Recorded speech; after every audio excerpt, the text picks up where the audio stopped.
Senator वकार मेहदी के नाम पर रकम तलबी का इंकशाफ हुआ है। DG national cyber crime investigation agency को खत लिख दिया गया।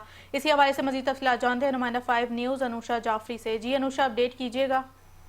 बिल्कुल, सेनेटर वकार मेहदी के नाम पर रकम तलबी का इंकशाफ हुआ। DG national cyber crime investigation agency ने खत लिखा गया है। वकार मेहदी से हमारी बात हुई जिसमें बताया कि जालसाजी से अवामी चेहरे को नुकसान पहुंचाने की कोशिश की जा रही है। मेरे जो बात जानने वाले हैं उनको मोबाइल नंबर से कॉल से मौसूल हुई है। कॉलर की जानिब से खुद को जो सेनेटर वकार मेहदी के तौर पर पेश किया गया है और उनकी पिक्चर भी जो लगाई हुई है। वकार मेहदी का कहना है कि मेरे नाम से कोई जालसाज से रकम का मुतालबा कर रहा है।